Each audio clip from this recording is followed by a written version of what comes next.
Hey, hello everyone.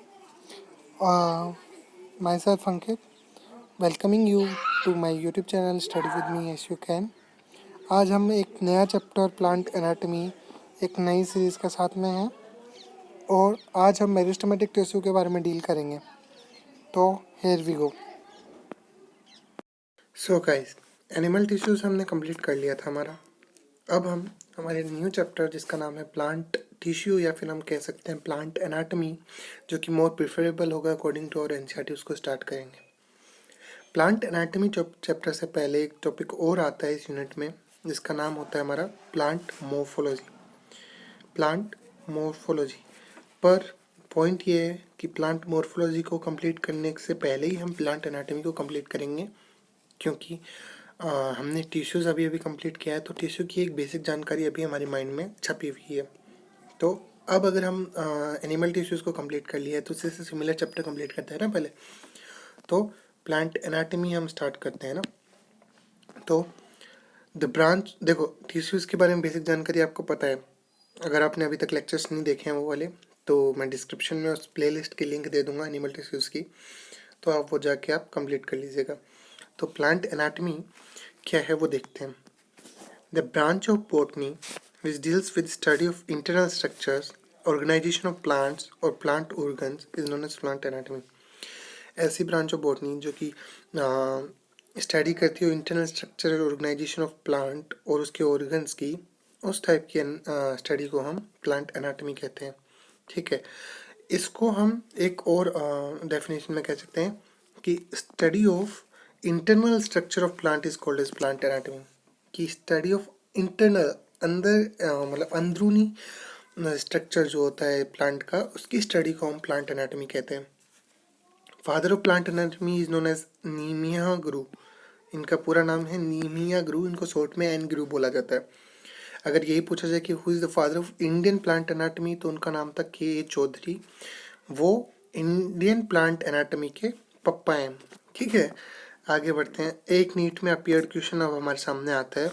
NEET में पूछा गया था which book is encyclopaedic to plant anatomy और known as Webster of plant biology.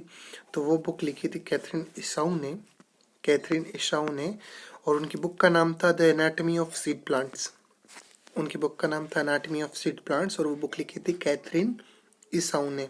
इनके बारे में जानकारी आप मॉर्फोलॉजी चैप्टर स्टार्ट होने से पहले, जो साइंटिस्ट का पेज होता है स्पेसिफिक यूनिट स्टार्ट होने से पहले, उसमें आप उनके बारे में जानकारी ले सकते हैं. ये बुक जो थी वो 1960 में पब्लिश हुई थी. इतनी जानकारी हमें ज़रूरी है. और उस बुक को वेबस्टर ऑफ प्लांट बायोलॉजी या फिर एनसाइक्लोपीडिक ऑफ प्लांट बायोलॉजी भी कहा जाता है. ठीक है, आगे बढ़ते हैं. तो अब हम coming back to our main topic जो टिश्यू है. टिश्यू क्या है? देखो, a group of cells having a common origin and usually perform a common function is known as tissue.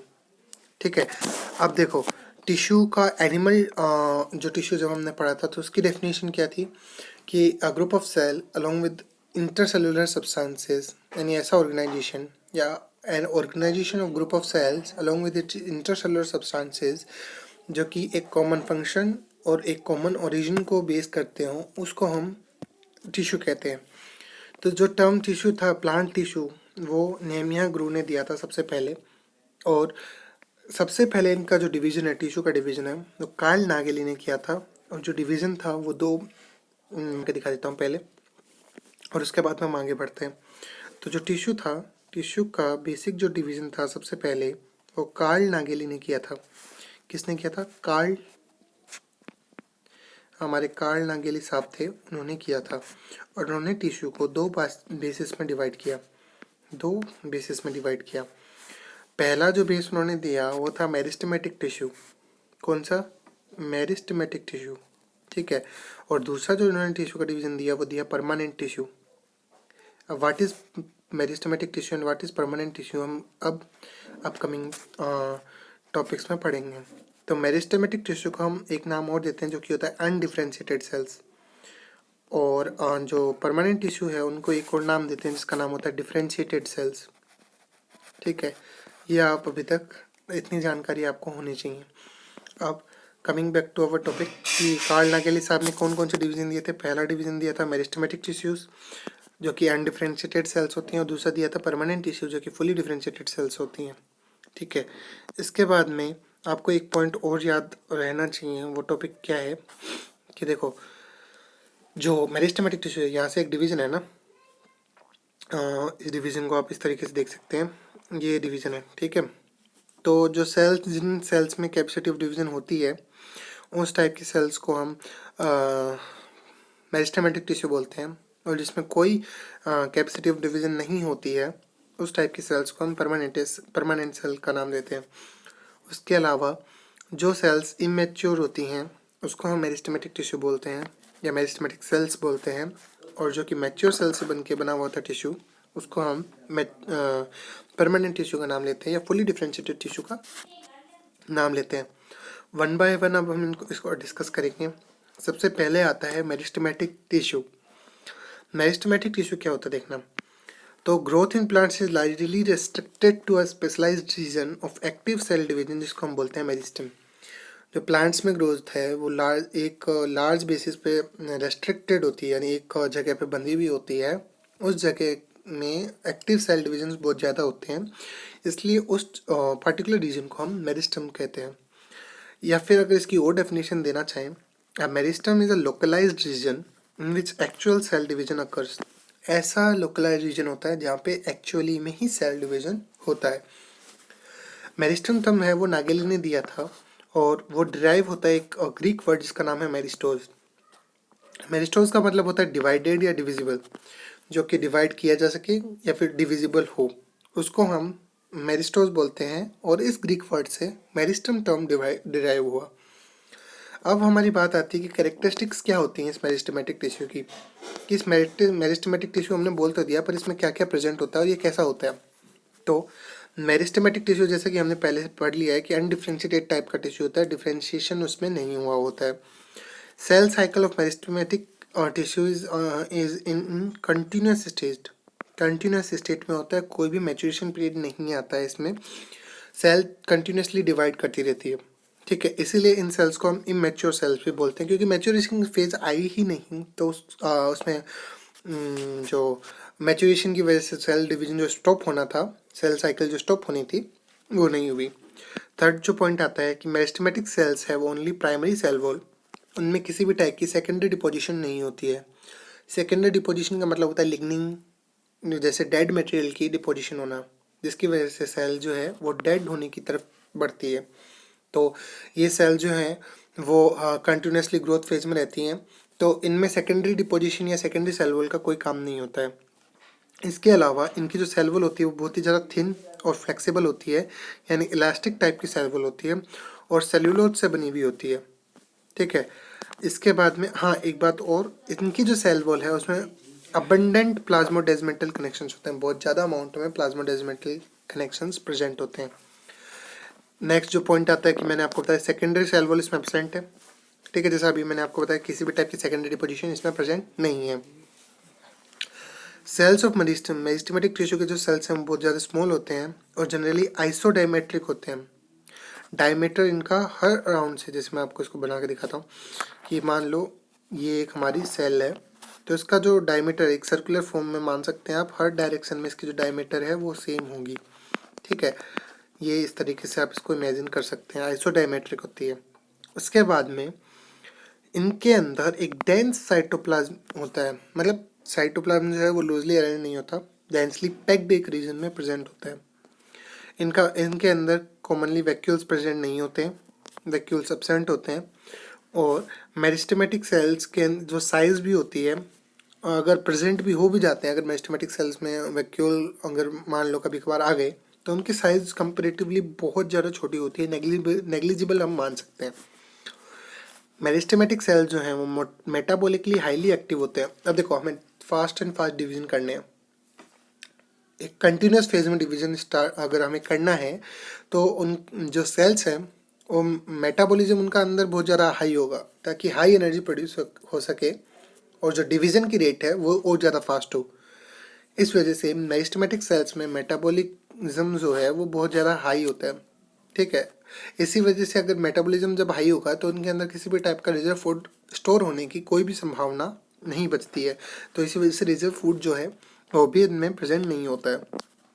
इसके अलावा आपने प्लास्टिड स्टम्प से अगर आप फेवरेबल हैं तो वेरी गुड। प्लास्टिड्स जो है ये एक प्री मैच्योर्ड सेल का नाम होता है, जिनसे फर्दर आगे बढ़ने पे क्लोरोप्लास्ट जैसे स्ट्रक्चर्स की फॉर्मेशन होती है। क्लोरोप्लास्ट, ल्यूकोप्लास्ट, ये डिफरेंट डिफरेंट एग्जांपल्स होते हैं प्लास्टिड के। प्लास्टिड जो है वो एब्सेंट होते हैं मेरिस्टम्स में, और अगर वो प्रेजेंट भी होंगे तो वो प्रोप्लास्टिड स्टेज में प्रेजेंट होते हैं। कौन सी स्टेज में? प्रोप्लास्टिड स्टेज में। अगर वो प्रेजेंट हुए तो प्रोप्लास्टिड स्टेज में का कहने का मतलब ये है कि इनका डिवीजन या डिफरेंशिएशन नहीं हुआ है, ये क्लोरोप्लास्ट ल्यूकोप्लास्ट जैसे स्ट्रक्चर्स में कन्वर्ट नहीं हुए हैं, एक प्रोप्लास्टिड स्टेज में प्रेजेंट है। अगर प्रेजेंट है तो कॉमनली ये प्रेजेंट नहीं होते हैं मेरिस्टेमेटिक सेल में। They do not have intercellular spaces, उनमें इंटरसेलुलर स्पेसेस की जो प्रेजेंस है वो नहीं होती है। इंटरसेलुलर स्पेसेस जो हैं वो मेरिस्टेमेटिक टिश्यू में प्रेजेंट नहीं होते हैं। सेल्स क्लोजली पैक्ड होती हैं, एक दूसरे से एक दूसरे में फिट होती हैं एक तरीके से, कोई स्पेस इनमें बाकी नहीं बचता, और इसीलिए इसको हम कॉम्पैक्ट टिश्यू का नाम भी देते हैं। इसके अलावा इसमें किसी भी टाइप का जो वेस्ट मटेरियल और नॉन लिविंग सब्सटेंसेस हैं वो प्रेजेंट नहीं है। वेस्ट मटेरियल और नॉन लिविंग सब्सटेंसेस का एक पर्टिकुलर टर्म देते हैं जिसका नाम होता है हमें एर्गास्टिक सब्सटेंसेस। ठीक है, ये एक टर्म देते हैं हम वेस्ट मटेरियल को। ठीक है, इन मेरिस्टेमेटिक टिश्यू इस टाइप के किसी भी टाइप के सब्सटेंसेस की प्रेजेंस नहीं होती है। अब हम मेरिस्टेमेटिक टिश्यू को डिफरेंट डिफरेंट बेसिस पे क्लासिफाई करते हैं। तो सबसे पहला क्लासिफिकेशन जो है वो हम करते हैं ओरिजिन और डेवलपमेंट के बेसिस पे, कि उनका ओरिजिन कहाँ से हुआ है, उनका डेवलपमेंट कहाँ कैसे हो रहा है, किससे ओरिजिन और कहाँ से डेवलपमेंट। तो इस बेसिस पे हम एक मेरिस्टेम को 3 टुकड़ों में डिवाइड करते हैं। मैंने इसको इधर इसलिए किया ताकि आपको अच्छे से समझ में आए। ठीक है, तो मेरिस्टेम को बेसिकली ओरिजिन के बेसिस पे हम 3 टुकड़ों में बांट देते हैं। कौन कौन से टुकड़े हैं वो देखते हैं। पहला जो टॉपिक है पहला जो पॉइंट है वो आ जाता है प्रो मेरिस्टेम। सेकंड जो बांटते हैं वो बांटते हैं हम प्राइमरी मेरिस्टेम, और थर्ड जो बांटते हैं, या प्राइमरी मेरिस्टेम के बाद में नहीं लिखा, प्रो मेरिस्टेम, प्राइमरी मेरिस्टेम, और थर्ड जो बांटते हैं हम इसको बांटते हैं ग्राउंड टिश्यू में। ग्राउंड टिश्यू, ठीक है, ग्राउंड टिश्यू के अंदर हम इसका डिवीजन देते हैं। प्रो मेरिस्टेम को हम प्राइमोडल मेरिस्टेम या एर मेरिस्टेम या यूरो मेरिस्टेम का नाम भी देते हैं। इस मेरिस्टेम से हम एपिडर्मिस टिश्यू की फॉर्मेशन करते हैं। ठीक है, एपिडर्मल टिश्यू की फॉर्मेशन होती है इस टाइप के मेरिस्टेम से। इसके अलावा ये जो मेरिस्टेम होता है हमारा, ये मेनली जो है ये एम्ब्रियोनिक मेरिस्टेम, मतलब हम क्लासिफाई कर सकते हैं एम्ब्रियोनिक मेरिस्टेम के फॉर्म में। अच्छा, एक पॉइंट मैं ऐड और करना चाहूँगा। अभी मैंने आपको बोला कि प्रो मेरिस्टेम से हम एपिडर्मिस की फॉर्मेशन करते हैं। तो प्रो मेरिस्टेम के जो टाइप है मेरिस्टेम का, उससे हम सभी टाइप के मेरिस्टेम की फॉर्मेशन करते हैं एक तरीके से देखा जाए तो। क्यों? क्योंकि ये एक एम्ब्रियोनिक मेरिस्टेम है, तो इसी मेरिस्टेम से आगे लेटर जो फॉर्म होंगी मेरिस्टेम के टाइप्स, वो इसी टाइप के मेरिस्टेम से बनेगा। और मैं आपको एक पॉइंट और क्लियर करना चाहूँगा कि जो ओरिजिन और डेवलपमेंट के बेसिस पे हमने जो मेरिस्टेम को डिवाइड किया, उसमें हम ग्राउंड टिश्यू को इंक्लूड नहीं करते हैं। इसका जो थर्ड टाइप होता है उस टाइप के टिश्यू को हम बोलते हैं सेकेंडरी टिश्यू। इसको नाम देते हैं हम सेकेंडरी टिश्यू।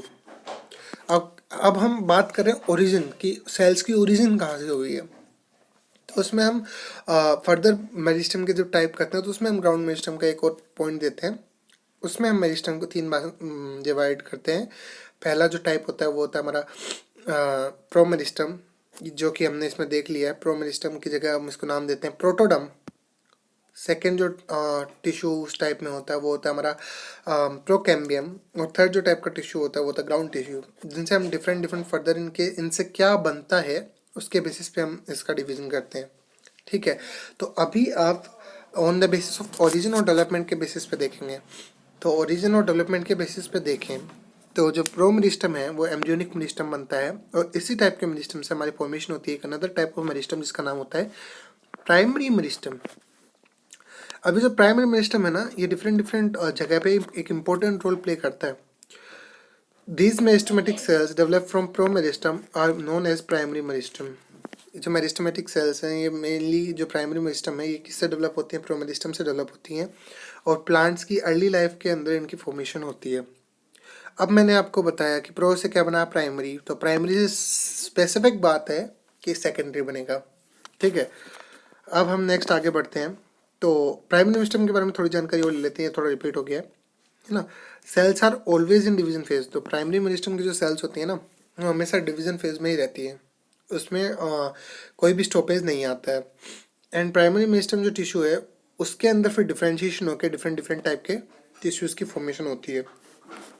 तो प्राइमरी जो हमारा मेरिस्टम है वो मैच्योर होकर डिफ्रेंशिएशन करके प्राइमरी परमानेंट टिश्यू बनाता है। अब ये डिफ्रेंशिएशन क्या होता है, रीडिफ्रेंशिएशन क्या होता है, डी डिफ्रेंशिएशन, तीन टर्म बोली मैंने, डिफ्रेंशिएशन, डी डिफ्रेंशिएशन और redifferentiation, D differentiation, D E differentiation, D for differentiation and D.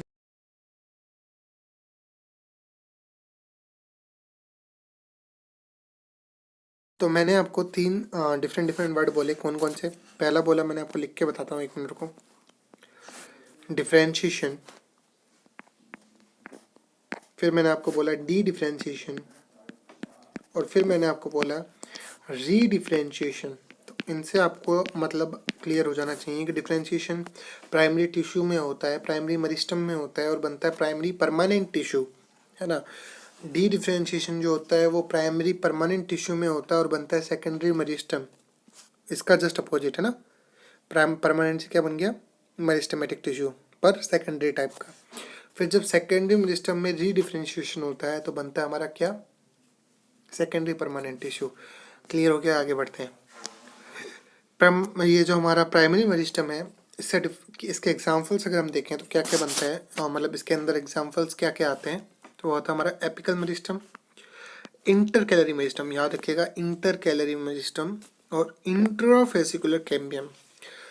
अब मैं आपको इंटर और इंट्रा टर्म का मतलब अगर समझाने बैठूं तो काफ़ी खिंच जाएगा, पर फिर भी अगर समझना चाहें तो इंट्रा स्कूल और इंटर स्कूल से आप इजीली इनको डिफ्रेंशिएट कर सकते हैं कि इंटर का मतलब होता है दो डिफरेंट डिफरेंट सेल्स के बीच में और इंट्रा का मतलब होता है एक सिंगल सेल के बीच में अंदर। तो यहाँ आपको अच्छे से क्लियर हो गया। और सेकेंडरी मेरिस्टम के आगे बढ़ते हैं। सेकेंडरी जो मेरिस्टम है ना हमारा वो किससे डेवलप करता है? प्राइमरी परमानेंट टिश्यू के डिफरेंशिएशन से। ठीक है, और ये प्राइमरी मेरिस्टम की लेटर स्टेजेस में अपीयर करता है। By the activity of secondary meristem secondary growth की टेक प्लेस होती है। जैसे मैंने आपको बताया जब सेल डेड होने की तरफ बढ़ती है तब उसमें सेकेंडरी ग्रोथ की फॉर्मेशन होती है। अगर अब इसके हम डिफरेंट डिफरेंट एग्जांपल्स की बात करें तो इसमें हमारा आता है इंटरफेसिकुलर कैम्बियम। प्राइमरी मेरिस्टम में क्या था? इंट्रा, और सेकेंडरी में क्या है? Interfascicular cambium. या फिर इसको हम एक वर्ड और देते हैं, Coke cambium of dicot stem. ठीक है, या फिर हम बोलें वेस्कुलर कैम्बियम या फिर कोक कैम्बियम ऑफ डाइकोट रूट। ठीक है, ये डिफरेंट डिफरेंट वर्ड्स आपको समझ में नहीं आए हैं तो बता दूं, डाइकोट स्टेम में इंटरफेसिकुलर कैम्बियम और कोक कैम्बियम प्रेजेंट होती है और डाइकोट रूट में वेस्कुलर कैम्बियम और कोक कैम्बियम प्रेजेंट होती है। बहुत ही मतलब डिफिकल्ट वर्ड है, पर धीरे धीरे जैसे जैसे चैप्टर आगे बढ़ेगा हम समझ जाएंगे इनका मतलब। ये वही स्टेजेस हैं कि किस सेल से किसकी फॉर्मेशन होगी। प्राइमरी मेरिस्टम से क्या बनता है? Primary permanent tissue bye differentiation. Secondary meristem से क्या बनता है? Secondary permanent tissue bye रीडिफरेंशिएशन। और सेकेंडरी परमानेंट टिश्यू से बनता है, एक मिनट रुकना, मैंने आपको थोड़ा सा गलत कर दिया, फिर से पढ़ते हैं इसको ना, यहीं लिखते हुए पढ़ते हैं। तो प्राइमरी मेरिस्टम से बनता है प्राइमरी परमानेंट टिश्यू किसके थ्रू? डिफ्रेंशिएशन के थ्रू। पहली प्रोसेस, इनको नंबर दे दो, एक सेकेंड, इनको हम दे देते हैं नंबर। जैसे हमने इसको नंबर दिया 1, 2 और 3। एक मिनट, इसमें है ही नहीं क्या? हाँ है। ये नंबर दे दिया हमने 1, है ना, डी डिफ्रेंशिएशन 2 और री डिफ्रेंशिएशन 3। ये नंबर याद रखिएगा आप। तो सबसे पहले कौन सी प्रोसेस होती है? प्राइमरी मेरिस्टम से प्राइमरी परमानेंट टिश्यू बनता है वाई डिफ्रेंशिएशन, तो यहाँ नंबर 1 प्रोसेस होती है ना। फिर बनता है हमारा सेकेंडरी मेरिस्टम से सेकेंडरी परमानेंट टिश्यू, यहाँ पर नंबर 2 प्रोसेस होती है यानी डी डिफ्रेंशिएशन। ठीक है। नंबर 2 प्रोसेस होती है हमारी प्राइमरी परमानेंट टिश्यू से सेकेंडरी मेरिस्टम के बनने की फॉर्मेशन। और जब हमारा सेकेंडरी मेरिस्टम से सेकेंडरी परमानेंट टिश्यू बनता है तो हमारी थर्ड आपकी प्रोसेस होती है यानी री डिफ्रेंशिएशन। तो प्राइमरी मेरिस्टम से जब प्राइमरी परमानेंट बना तो क्या बना, डिफ्रेंशिएशन हुआ। जब प्राइमरी परमानेंट से सेकेंडरी बना तो डी डिफ्रेंशिएशन हुआ। और सेकेंडरी मेरिस्टम से जब सेकेंडरी परमानेंट टिश्यू बना तो हमारा री डिफ्रेंशिएशन हुआ। क्लियर हो गया? तो आगे बढ़ते हैं। अब हम आगे बढ़ते हैं, देखते हैं कि मेरिस्टम लोकेशन के बेसिस पे हम कैसे डिवाइड करते हैं। तो लोकेशन के बेसिस पे मैंने आपको भी अभी प्राइमरी मेरिस्टम के डिफरेंट टाइप बताए थे। जैसे मैंने आपको बताया एपिकल मेरिस्टम, इंटरकैलरी मेरिस्टम, और एक थर्ड टाइप का और मेरिस्टम होता है जो कि लेटरल मेरिस्टम आता है। ये पोजीशन के बेसिस पे हम मेरिस्टमेटिक टिश्यू का डिवीजन देते हैं। तो सबसे पहले जो मेरिस्टम आता है हमारा वो आता है एपिकल मेरिस्टम, जो नाम से ही पता चल रहा है हमें एपेक्स में प्रेजेंट होता होगा। It is an example of primary meristem. Primary meristem का एग्जाम्पल हमने देख लिया है। The meristem which occurs at the tips of roots and shoots and produce primary tissue are called apical meristem.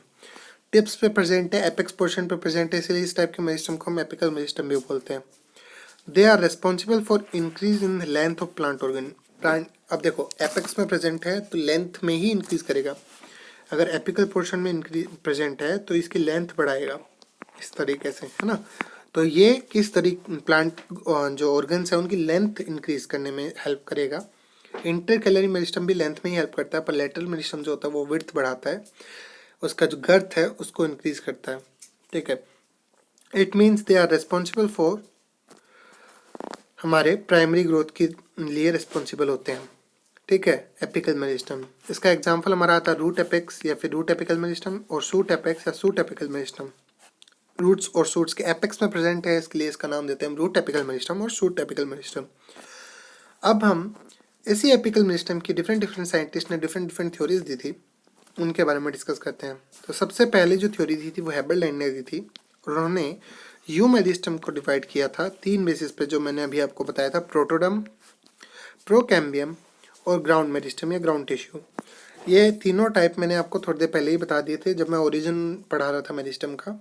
जब हमने pro meristem, primary meristem, secondary meristem deal की थी तो मैंने आपको ये तीनों वर्ड्स इंट्रोड्यूस कर दिए थे। अब हम इसको समझते हैं।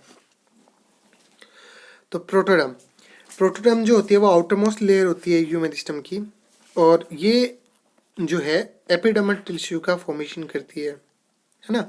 एपिडर्मल टिश्यू का फॉर्मेशन करती है प्रोटोडम।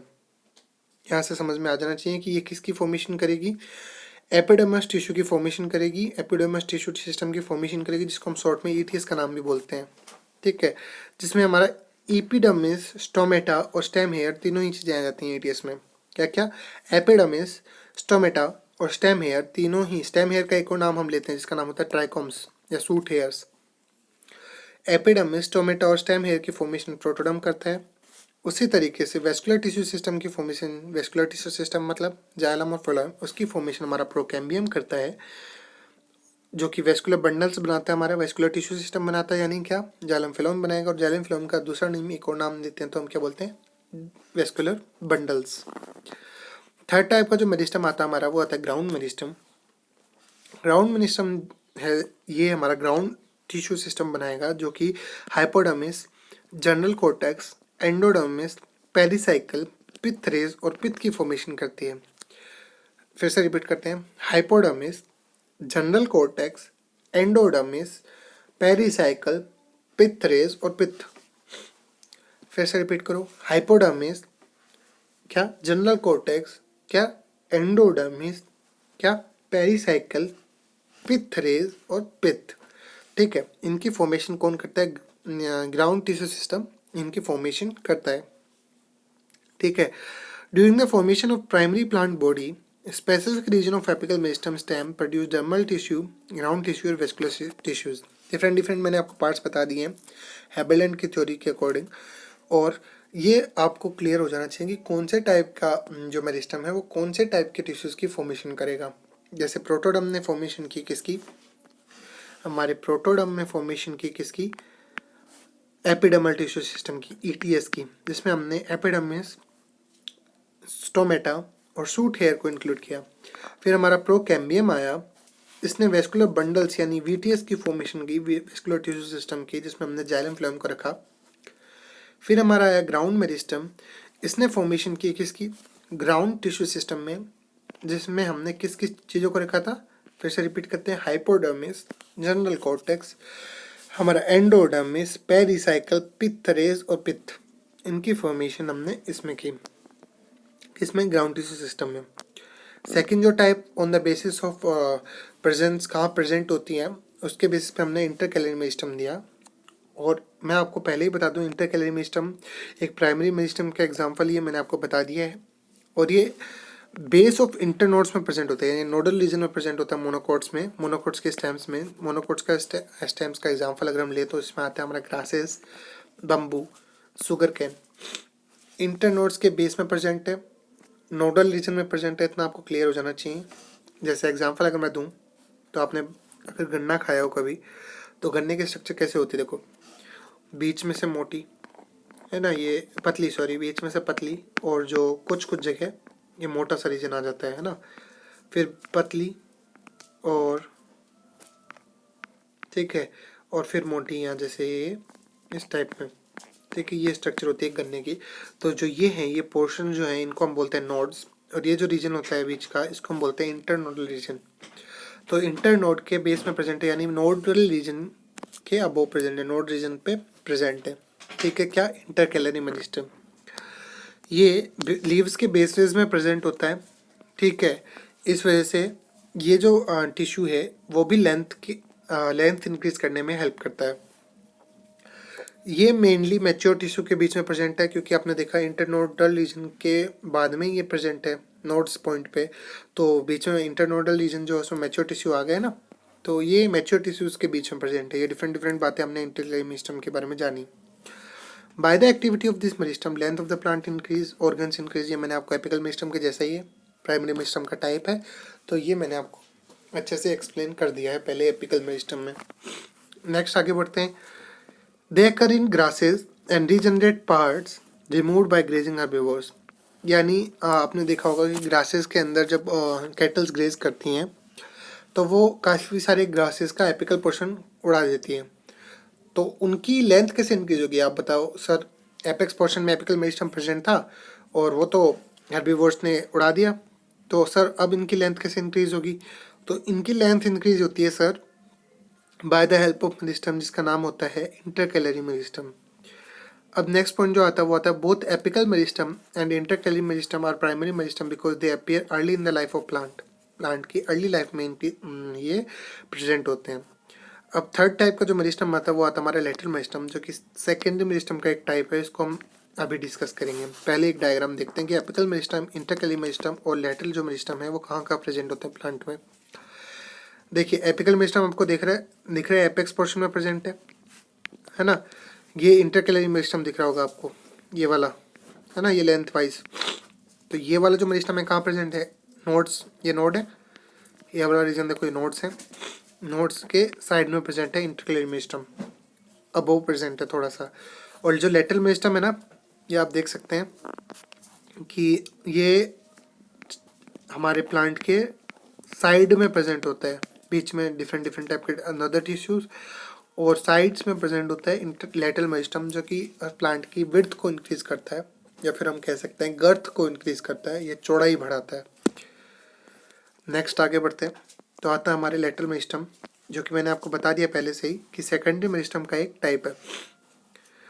लेटरल मेरिस्टम जो हमारा फुल लेटरल साइड में प्रेजेंट होता है प्लांट ऑर्गन्स के, और एक्टिविटी ऑफ लेटरल मेरिस्टम से सरकमफेरेंस या गर्थ इंक्रीज होती है प्लांट्स की, मैंने आपको बता दिया है, ठीक है। All secondary meristems are lateral meristem, जितने भी सेकेंडरी मेरिस्टम है वो मोस्टली जो या मेनली जो सेकेंडरी मेरिस्टम वो सभी लेटरल मेरिस्टम होते हैं, पर सारे के सारे लेटरल मेरिस्टम जो है ना वो सेकेंडरी मेरिस्टम नहीं होते हैं, है ना। जितने भी सेकेंडरी मेरिस्टम है वो सब लेटरल मेरिस्टम है, पर जितने भी लेटरल मेरिस्टम है वो सबके सब सेकेंडरी मेरिस्टम नहीं, कुछ उसमें प्राइमरी मेरिस्टम भी मिलता है, पर मोस्टली जो है ना वो सेकेंडरी मेरिस्टम ही होते हैं, ठीक है। तो lateral meristems are both primary and secondary in origin, origin में दोनों ही टाइप का होता है, पर मोस्टली सेकेंडरी होता है ओरिजिन में। अब जो प्राइमरी लेटरल मेरिस्टम है ना, उसमें दो टाइप के मेरिस्टम आते हैं हमारे। पहला तो आता है मार्जिनल मेरिस्टम और दूसरा आता है इंट्राफेसिकुलर कैम्बियम। ये दो टाइप्स के बारे, इंट्राफेसिकुलर कैम्बियम के बारे में तो मैं पहले आपको प्राइमरी मेरिस्टम पढ़ाते वक्त आपको बता चुका हूँ। इंट्राफेसिकुलर कैम्बियम और इंटरफेसिकुलर कैम्बियम में क्या क्या डिफरेंसेस थे। सबसे पहला आता है हमारा marginal meristem. Marginal meristem, it occurs at the margin of young leaves. Young leaves की मार्जिन्स में प्रेजेंट होता है, ठीक है। It's activity increase the width of leave. Leaves की विड्थ को बढ़ाती है, चौड़ाई को बढ़ाती है ना। थिकनेस नहीं, एक तो होती है लीव्स की थिकनेस, मोटाई, है ना। ये अगर मैं बना के दिखाऊं तो एज्यूम करना ये हमारी कोई लीफ है, ब्लू पेन से बनाया। ये हमारी कुछ एक लीफ का स्ट्रक्चर इमेजिन करना। पूरी लीफ तो नहीं बनी, पर ये इमेजिन करो, ठीक है। अगर मैं इसमें बोलूं तो सर चौड़ाई तो ये वाला रीजन है ना। अगर हम इस साइड व्यू से देखते हैं तो ये वाला जो रीजन आ गया ना हमारा, ये जो मैंने बहुत बार ये बनाया है ऐसे दाग करके, ये जो रीजन है ये थिकनेस आ गई इसकी। तो थिकनेस इंक्रीज नहीं करती है लीफ की, ये इंक्रीज करती है चौड़ाई। ऊपर से देखने पे आपको जो पोर्शन दिखता है ना। मार्जिनल मेरिस्टम जो हमारा वो चौड़ाई को इंक्रीज करता है, थिकनेस इंक्रीज नहीं करता है लीव्स की। ये लीव्स के बीच में हमारी लीफ लेमाइना। आगे बढ़ते हैं, ये लीव्स के बारे में जानकारी हम मॉर्फोलॉजी जो चैप्टर हमारा उसमें लेंगे, ठीक है।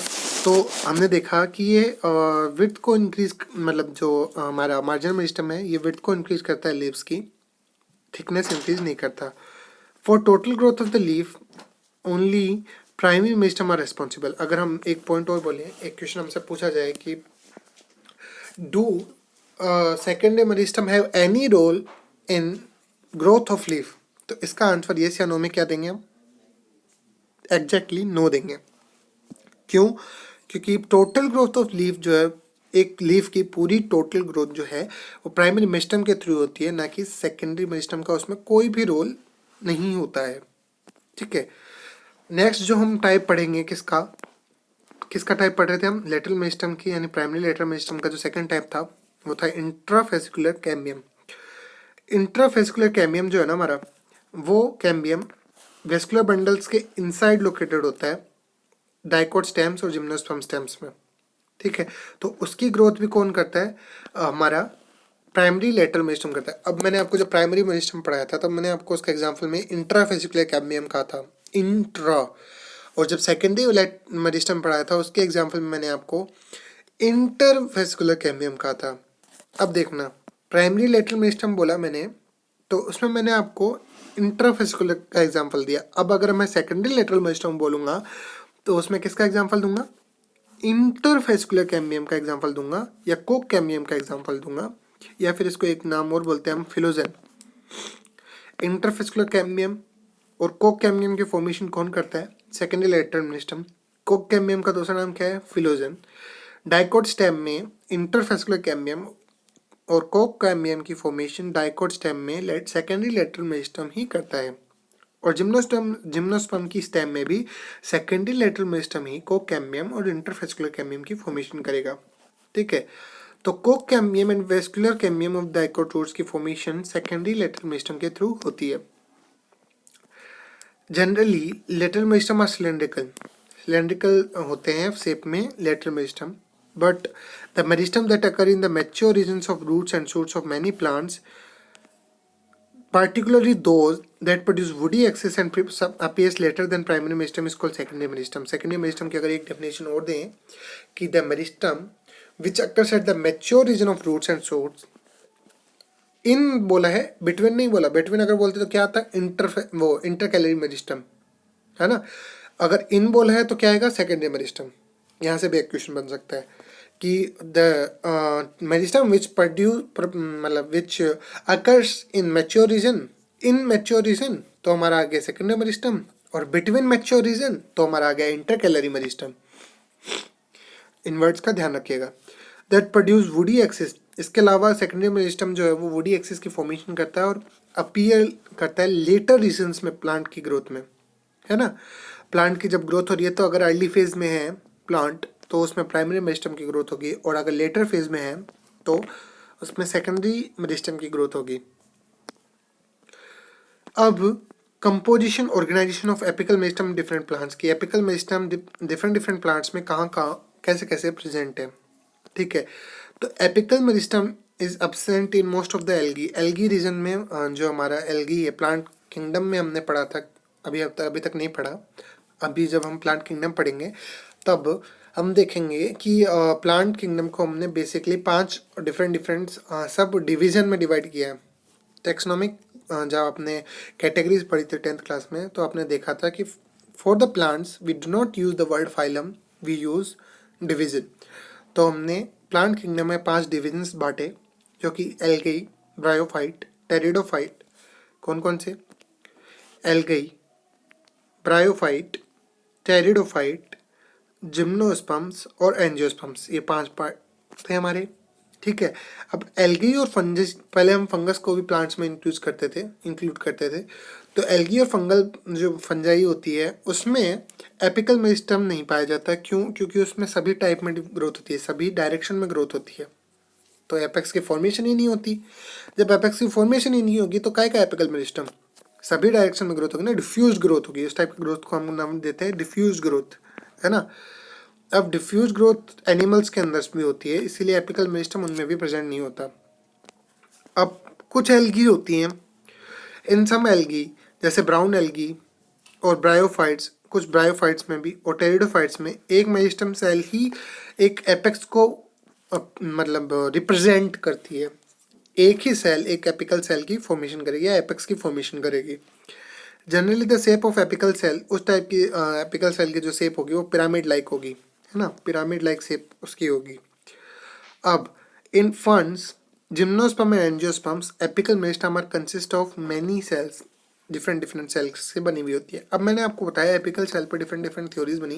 पहली थ्योरी जो थी हमारी हैबरलैंड की, वो हमने पढ़ ली थी। सेकंड जो थ्योरी अब आती है वो आती है हिस्ट्रोजन थ्योरी। उसके अलावा एक और टाइप की थ्योरी होती है जिसको हम बोलते हैं हमारा ट्यूनिका कोपस थ्योरी, जो कि सूट्स के लिए दी थी। हिस्ट्रोजन थ्योरी मेनली रूट्स के लिए आती है, ठीक है। वो भी डाइकोट रूट अगर स्पेसिफिकली बोलूँ तो वो बेटर रहेगा, ठीक है। तो हिस्ट्रोजन थ्योरी हमारी हैंस्टीन ने प्रपोज की थी 1870 के अंदर। उस थ्योरी के अकॉर्डिंग ये मोस्टली रूट एपेक्स ऑर्गेनाइजेशन के लिए वैलिड थ्योरी होती है। According to Hanstein, the apical meristem, जो कि रूट और शूट एपिक्सेस दोनों ही हो सकती हैं, 3 हिस्टोजन में उन्होंने डिवाइड की। जैसे हमने हैबरलैंड की थ्योरी में देखे थे प्रोटोडर्म, प्रोकैम्बियम, ग्राउंड टिश्यू, है ना। उसी तरीके से हैंस्टीन की थ्योरी में हम देखेंगे डर्मेटोजन, पेरिब्लम एंड प्ल्यूरम। क्या? डर्मेटोजन, पेरिब्लम और प्ल्यूरम, ठीक है। ये तीनों इन्होंने यहाँ नीचे डिपिक्ट किए। पहला आया डर्मेटोजन, सेकंड आया पेरिब्लम और तीसरा आया प्ल्यूरम, ठीक है। डर्मेटोजन जो है वो प्रोटोडर्म की ही जैसे किसकी फॉर्मेशन करता है? एपिडर्मल टिश्यू सिस्टम की फॉर्मेशन करता है। This is outermost histogen and composed of single layer of cells. This cells, ये सिंगल लेयर ऑफ सेल से बना हुआ होता है और ये जो सेल्स होती हैं वो यूनिसीरिएट होती हैं। यूनिसीरिएट का मतलब सिंगल लेयर्ड होती है और एक एपिडर्मिस की फॉर्मेशन करती है। सिंगल लेयर्ड एपिडर्मिस की फॉर्मेशन डर्मेटोजन करता है। सेकंड जो टाइप का हिस्टोजन आता है वो हमारा आता है periblem. This region is situated just below the dermatogen. Dermatogen से जस्ट नीचे प्रेजेंट, क्योंकि डर्मेटोजन तो सिंगल लेयर्ड है ना, उसके जस्ट नीचे पेरिब्लम प्रेजेंट होता है। ये कौन कौन से रीजन का फॉर्मेशन करता है? ये गोर्टेक्स रीजन का फॉर्मेशन करता है। कोर्टेक्स में हमारे हाइपोडर्मिस, जनरल कोर्टेक्स और एंडोडर्मिस तीनों आ जाते हैं। वहाँ पे इनकी कौन फॉर्मेशन कर रहा था? ग्राउंड टिश्यू सिस्टम के अंदर इंक्लूड कर रहे थे हम किसको? हाइपोडर्मिस, जनरल कोर्टेक्स और एंडोडर्मिस को, ठीक है। उसके अलावा प्ल्यूरम जो रीजन है, वो प्ल्यूरम जो हिस्टोजन है वो किसकी फॉर्मेशन करता है? हमारे ये इनर मोस्ट हिस्टोजन होता है सबसे पहली बात, और स्टील रीजन की फॉर्मेशन करता है। अब स्टील रीजन में हम किस किस को इंक्लूड करते हैं, है ना। इसमें हम पेरिसाइकल, वेस्कुलर बंडल्स, पिथ रेज और पिथ, इन सबको इंक्लूड कर लेते हैं। वहाँ हम हाइपोडर्मिस, जनरल कोर्टेक्स, एंडोडर्मिस, पिथ और पिथ रेज को ग्राउंड टिश्यू सिस्टम में इंक्लूड कर रहे थे। पेरिसाइकिल को भी हम ग्राउंड टिश्यू सिस्टम में इंक्लूड कर रहे थे। और सिर्फ वेस्कुलर बंडल्स की फॉर्मेशन कौन कर रहा था? प्रोकैम्बियम, है ना। पर यहाँ पे पेरिब्लम और प्ल्यूरम में हमने डिफरेंट वेस्कुलर बंडल्स और जो ग्राउंड टिश्यू सिस्टम है उसको डिवाइड कर दिया, ठीक है। स्टील लीजन बना दिया जो कि प्ल्यूरम बनाएगा। स्टील लीजन में हमने इंक्लूड कर दिया पेरिसाइकिल को, वेस्कुलर बंडल्स को, पिथ रेज को और पिथ को, ठीक है। स्टील रीजन में, और कॉर्टेक्स रीजन बना दिया हमने पेरिबलम के लिए, जिसमें हमने हाइपोडर्मिस, जनरल कॉर्टेक्स और एंडोडर्मिस को डाल दिया। ठीक है, ये जो थ्योरी है ना वो मेनली रूट एपेक्स के लिए ज़्यादा एप्लीकेबल है, ये सूटेबल है। It is not applicable for shoot apex of higher plants. क्यों? क्योंकि वहाँ पर in most of gymnosperms and angiosperms shoot apex is not differentiated into 3 histogens. 3 different histogen में डिवाइडेड नहीं होता, इसीलिए सूट एपेक्स पे एक डिफरेंट थ्योरी आती है जिसको हम बोलते हैं ट्यूनिका कोपस थ्योरी, जो भी हम थोड़ी देर में पढ़ेंगे। Including above described 3 estrogen, a 4th estrogen is also present in monocotyledon root apex। जो मैंने आपको बताया थोड़ी देर पहले कि जो 3 एस्ट्रोजन है ना मेनली डाइकोट रूट पे एप्लीकेबल होती है थ्योरी। मोनोकोट रूट में एक चौथा एस्ट्रोजन में प्रेजेंट होता है जिसका नाम होता है कैलिप्ट्रोजन। क्या नाम होता है? कैलिप्ट्रोजन। ये जो कैलिप्ट्रोजन है ना एस्ट्रोजन, ये रूट कैप की फॉर्मेशन करता है। डाइकोट रूट में तो हमारा root cap is produced by calyptrogen in monocots, and root cap and epiblem या एपिडर्मिस जो है वो डर्मेटोजन ही बनाता है डाइकोट्स में। ठीक है, due to presence of root cap, position of root apical meristem is sub terminal या sub apical. So maximum growth है वो सब एपिकल हो जाती है किसमें? रूट कैप की प्रेजेंस में रूट्स के अंदर सब एपिकल हो जाती है मैक्सिमम ग्रोथ। ठीक, एपिकल नहीं बचती है फिर, क्योंकि एपिक्स रीजन में तो रूट कैप प्रेजेंट है। ठीक है, तो एपिकल टिश्यू है वो थोड़ा पीछे खिसक जाएगा, तो मैक्सिमम ग्रोथ तो सब एपिकल रीजन में आ जाएगा ना। आगे बढ़ते हैं। In hydrophytes root cap is absent। Root cap जो है वो absent होती है।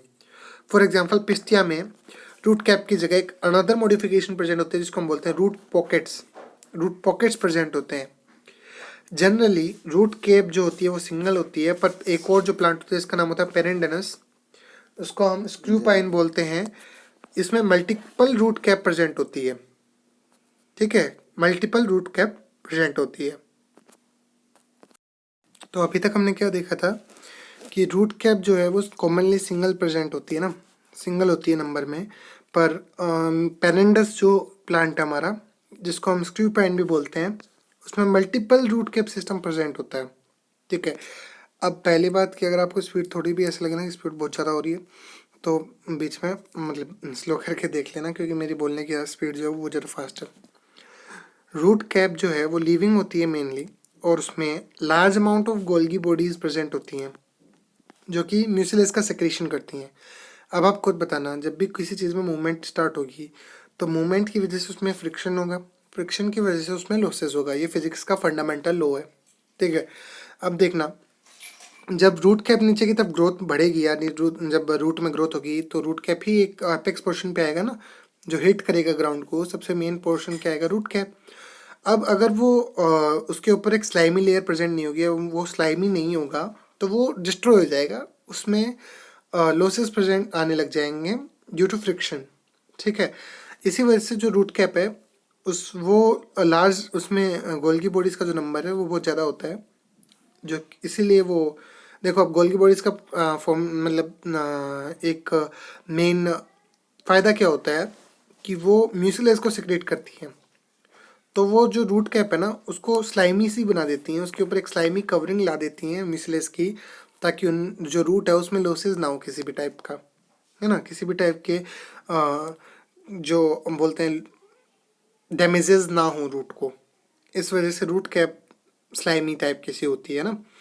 इन मोनोकोट रूट, जो मोनोकोट की रूट है उसमें एपिडर्मिस और कैलिप्टोजन वो दोनों ही डर्मेटोजन ड्राइव होते हैं, ये हमने पता है। इसीलिए देखो एस्ट्रोजन थ्योरी जो है ना वो करेक्ट है एक तरीके से, क्योंकि फर्दर जो एपिडर्मिस और कैलिप्टोजन वो डर्मेटोजन से ही ड्राइव हो रहे हैं ना, तो इस वजह से एक तरीके से इसको हम सही मान सकते हैं।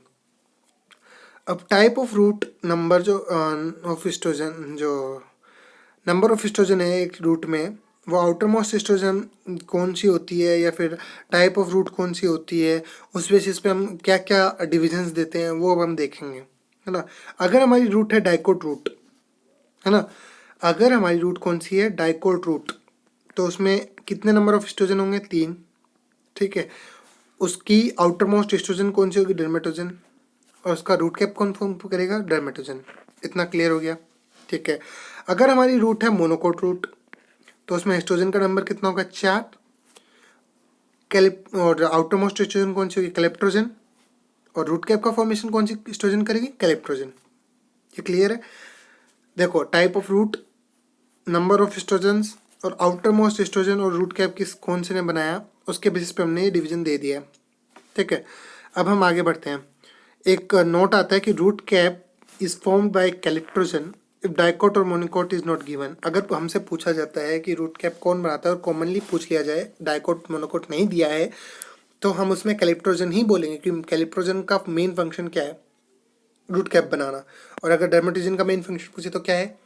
एपिडर्मिस टिश्यू बनाना। ठीक है, सिंपल। आगे बढ़ते हैं।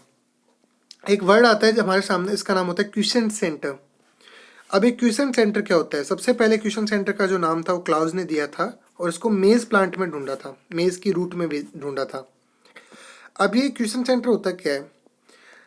अब देखना, एक इनएक्टिव या लेस एक्टिव सेल्स का ग्रुप प्रेजेंट होता है बिटवीन डर्मेटोजन और कैलिप्ट्रोजन।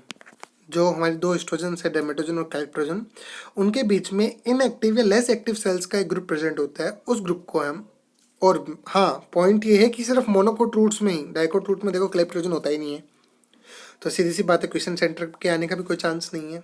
सीधा ही पहली जो एस्ट्रोजन है वो डर्मेटोजन है। ठीक है, तो मोनोकोट रूट में डर्मेटोजन और कैलिप्ट्रोजन के बीच में इनएक्टिव या लेस एक्टिव सेल्स का एक गुच्छा प्रेजेंट होता है, ग्रुप प्रेजेंट होता है। उस ग्रुप को हम क्वेश्चन सेंटर बोलते हैं, है ना। इनमें डिवीजन बहुत कम मिलता है ना। और ये जो सेल्स होती है ना, इनके अंदर देखना डीएनए, आरएनए, साइटोप्लाज्म भी डेंसली लाइटली पैक्ड होता है, छोटा न्यूक्लियस प्रेजेंट होता है और synthesis of protein is also less. तो सभी तरीके से मेरिस्टेमेटिक टिश्यू की जो क्वालिफिकेशंस हैं उसको मतलब पूरी नहीं कर पा रही हैं। तो कहाँ से हम इसको मेरिस्टेमेटिक बोलेंगे? इसलिए हमने इसको बोला इनएक्टिव या लेस एक्टिव। अगर है भी एक्टिव तो बहुत कम अमाउंट में एक्टिव है ना। उस सेंटर को या उस ग्रुप को हम क्वेश्चन सेंटर बोलते हैं। अब इसका फंक्शन क्या है देखना। The quiescent center in jute meristem serves as reserve for replacement of damaged cells of meristem, or inactive cells of quiescent center become active when previously active initials of calyptrogen gas damage.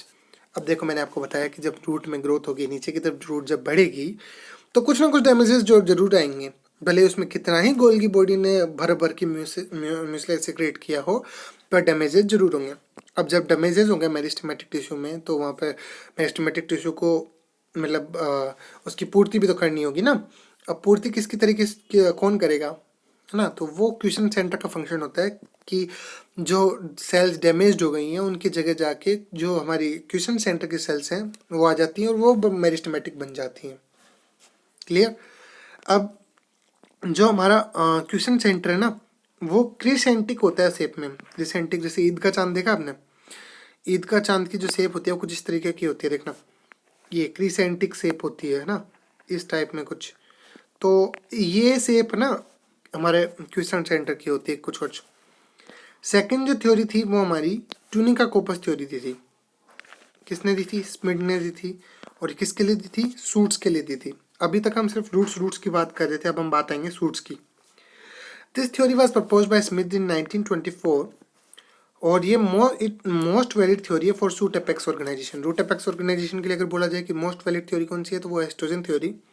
और suit apex organisation के लिए most valid theory हमारी tunica कोपस theory. जैसे वहाँ पे हमने 3 oestrogen दिए थे, डर्मेटोजन, हमारे ये पेरिब्लम और प्ल्यूरम, वैसे यहाँ पे हम देते हैं 2 जोन जिसका नाम होता है ट्यूनिका और कॉर्पस। अब it is based on planes of division, कि किस प्लेन में डिवीजन हो रहा है, उस बेसिस पे हमने 2 जोन डिसाइड कर दिए। पहला जोन जो आता है वो आता है ट्यूनिका जोन। ट्यूनिका जोन जो है ना वो पेरिफेरल लेयर होती है ट्यूनिका। इन ट्यूनिका सेल्स एंटीक्लाइनल डिवीजन होते हैं। एंटीक्लाइनल डिवीजन होते हैं यानी एक ही प्लेन में डिवीजन होते हैं, है ना।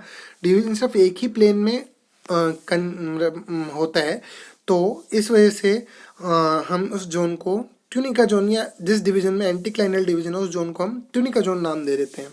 ठीक है, अब ये जोन किसकी फॉर्मेशन करता है? ये एपिडर्मिस की फॉर्मेशन करता है। ये वाला जोन ट्यूनिका जोन जो है हमारा वो एपिडर्मिस की फॉर्मेशन करता है। और उसमें एक बात और याद रखने वाली है कि उसमें सिर्फ एंटीक्लाइनल डिवीजन या फिर एक ही प्लेन में डिवीजन होता है। जनरली जो है ट्यूनिका इज सिंगल लेयर्ड होती है tunica, but sometime it is multi layered Then the outermost layer forms the epidermis and remaining layers of tunica form rest types of tissue with the association of corpus. अगर single layered हुआ tunica तो सिर्फ epidermis बनाएगा, अगर multi layered हो गया तो उसकी जो एक लेयर है सेल की वो तो एपिडर्मिस बनाएगी और बाकी की जो लेयर है ना वो कॉर्पस के साथ में मिलके डिफरेंट डिफरेंट टाइप के टिश्यूज की फॉर्मेशन करेगी। ठीक है, अब ये कॉर्पस क्या होता है देखना। The mass of cells present below the tunica is called corpus. मतलब ऐसा मास ऑफ सेल जो कि ट्यूनिका के नीचे प्रेजेंट हो उसको हम कॉर्पस बोलते हैं। The cells of this zone divides in all direction, सभी डायरेक्शन में ग्रोथ होती है। ट्यूनिका की सिर्फ एंटीक्लाइनल डिवीजन या फिर एक ही प्लेन में डिवीजन होती है, पर कॉर्पस एक मास ऑफ सेल है, हर डायरेक्शन में उसकी हर प्लेन में उसकी डिवीजन होती है। Due to which volume increases, volume increase करता है प्लांट का। The cells of corpus are usually larger than the cells of tunica. Corpus की जो सेल्स होती हैं वो बड़ी भी होती हैं ट्यूनिका से, ताकि इनमें डिवीजन एक मतलब हाई अमाउंट में हो सके। अब इस कॉर्पस का फंक्शन क्या होता है देखना। Formation of ground tissue system and vascular tissue system और formation of cortex and stele. अब बताना एपिडर्मल टिश्यू सिस्टम की फॉर्मेशन कौन कर रहा था रूट थ्योरी में? डर्मेटोजन। ठीक है, कॉर्टेक्स की फॉर्मेशन कौन कर रहा था? पेरिबलम। स्टील की फॉर्मेशन कौन कर रहा था? प्लियोरम। यहाँ पे है ना ट्यूनिका जो होती है वो सिर्फ एपिडर्मल टिश्यू की फॉर्मेशन करती है। ग्राउंड टिश्यू सिस्टम और वेस्कुलर टिश्यू सिस्टम या फिर मैं बोलूँ कॉर्टेक्स और स्टील, दोनों का ही काम या दोनों को ही फॉर्मेशन करने का काम कॉर्पस का होता है। ठीक है, ये पॉइंट याद रखना आपको। थर्ड जो टाइप की थ्योरी आती है वो आती है हमारी साइटोहिस्टोलॉजिकल जोनेशन थ्योरी। ये थ्योरी फोस्टर ने दी थी। देखो ये लेस इंपॉर्टेंट थ्योरी मैं पहले आपको बता दूं, पर फिर भी आप ये याद रखना क्योंकि कई बार ये वर्ड्स आएंगे तो आप अटक ना जाएं। According to Foster shoot apical meristem is classified into two regions, दो रीजन में क्लासीफाई कर दिया उसको on the basis of rate of division. पहला समिट, रेट ऑफ डिवीजन के बेसिस पे हमने दो उसके डिवीजन कर दिए, समिट और फ्लैंक्स। अब समिट कौन सा रीजन होता है और फ्लैंक्स कौन सा रीजन होता है उसको देखते हैं। तो जो समिट रीजन है ना, the rate of division is slow in this region. जहाँ पे रेट ऑफ डिवीजन स्लो हो उस रीजन को हमने समिट बोला, और ये एपेक्स पोर्शन में लोकेटेड है। देखो यहाँ उल्टी सी बात कॉन्ट्राडिक्ट कर रही है बात, क्योंकि एपेक्स में तो ग्रोथ बहुत ज़्यादा फास्ट होती है ना, पर इस थ्योरी के अकॉर्डिंग इसलिए इसको ज़्यादा माना नहीं जाता है ना, क्योंकि कॉन्ट्राडिक्शन वाली बात आ जाती है अब यहाँ। समिट जो है उसमें रेट ऑफ ग्रोथ जो रेट ऑफ डिवीजन जो है स्लो होती है, और एपिक्स पोर्शन में लोकेटेड है समिट। ये दोनों ही बातें समिट रीजन के लिए कही गई। फ्लैंक्स क्या कहा? फ्लैंक्स ने कहा, फ्लैंक्स की मतलब फ्लैंक्स जोन की थ्योरी में कहा the rate of division is very fast in this region, this region lies behind या below the summit and leaf primordia. Region जो है वो फ्लैंक्स बनाती है। अब सूट के लिए है ये बात। देखो लीफ प्राइमोडिया कहाँ होगी? इससे ऑब्वियसली सी बात है रूट में तो प्रेजेंट होगी नहीं, कहाँ प्रेजेंट होगी? सूट में प्रेजेंट होगी। अब सूट में ऊपर की जो ऊपर का जो रीजन हो, सबसे ऊपर वाला रीजन, उसको हमने समिट बोला, और बोला कि वहाँ पे जो एक्टिवेशन है सेल्स का वो बहुत कम है ना। फिर हमने बोला फ्लैंक्स है, उसके जस्ट नीचे प्रेजेंट है, डिवीजन बहुत ज़्यादा फास्ट है, और उस एरिया में लीफ प्राइमोडिया प्रेजेंट होता है। अब लीफ प्राइमोडिया की एक बहुत खास बात होती है कि वो किसी भी बीपीएल होता है, बिन पैंदे का लोटा, कहीं भी लुढ़क जाता है, चाहे तो लीफ बना देता है, टहनी बना देता है, या फ्लावर बना देता है। अब time period between initiation of two successive leaf primordia is called plastochron. ये आपको याद रखना है, टर्मिनोलॉजी है प्लास्टोक्रोन।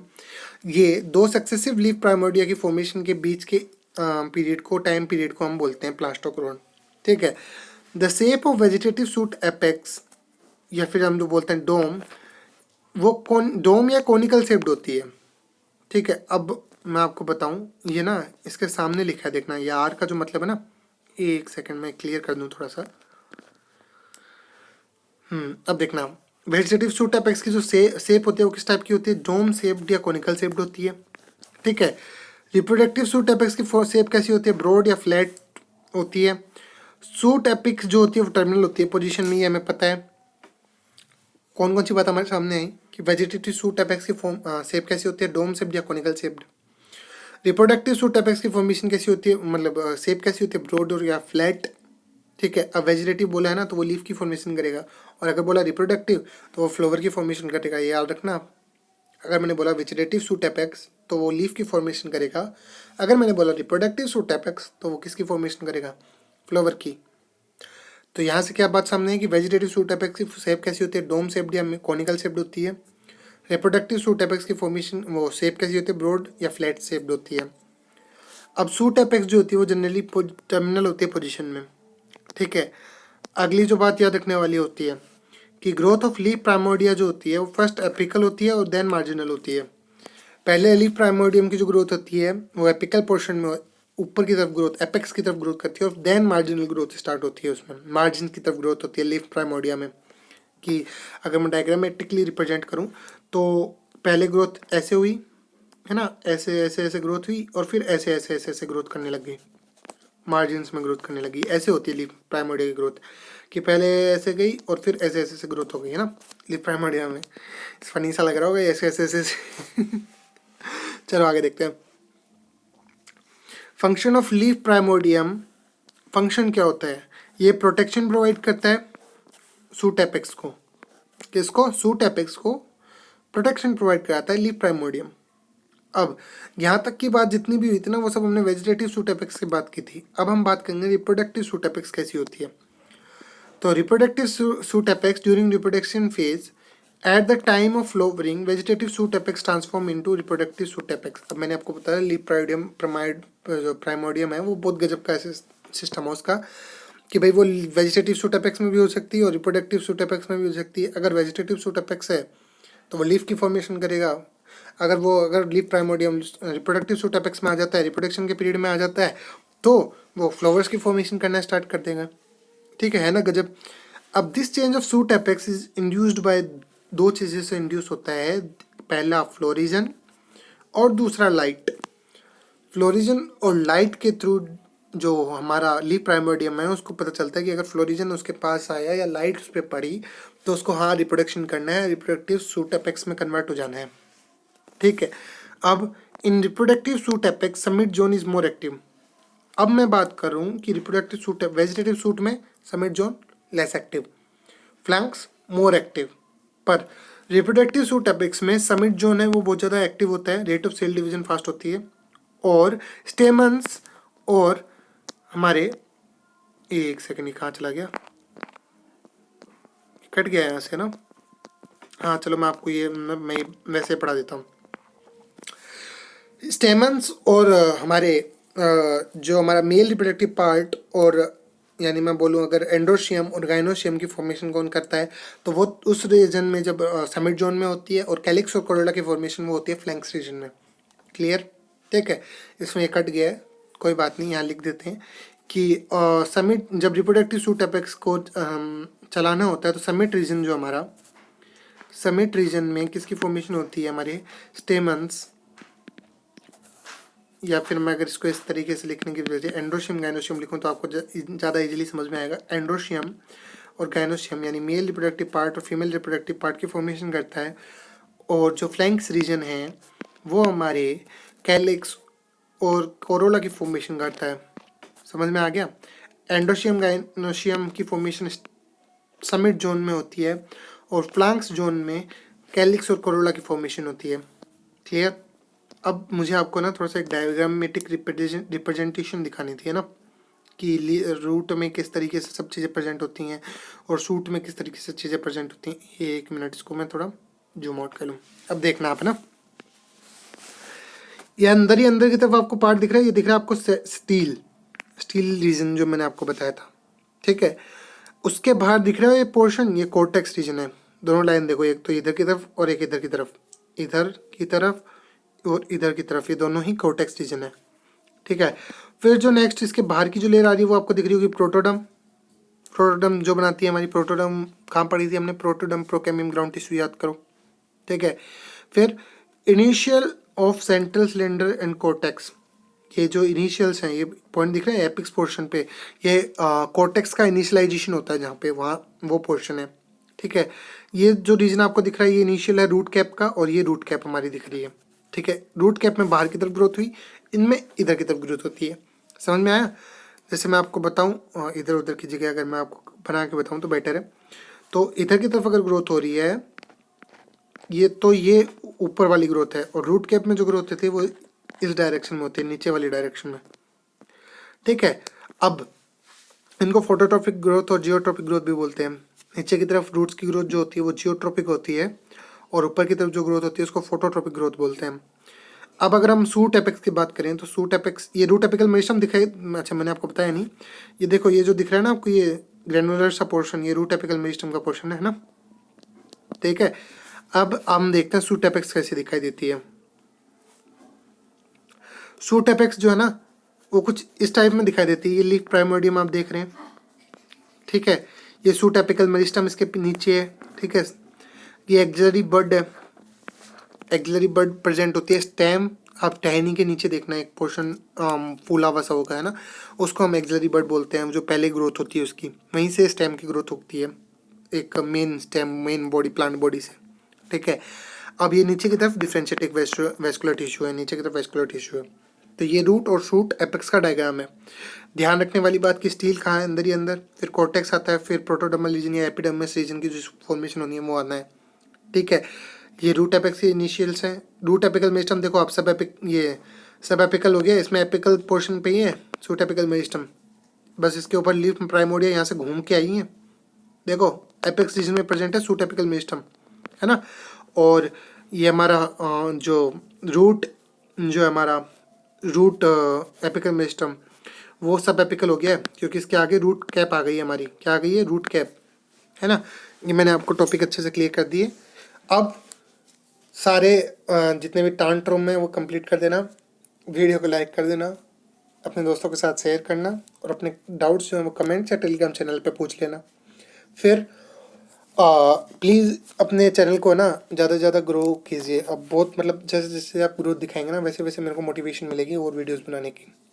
जल्दी जल्दी हम चैप्टर अपलोड करेंगे। तो इसी के साथ अलविदा लेता हूँ। मैं अंकित, आपका दोस्त, आपके अपने channel study with me yes you can. Tata.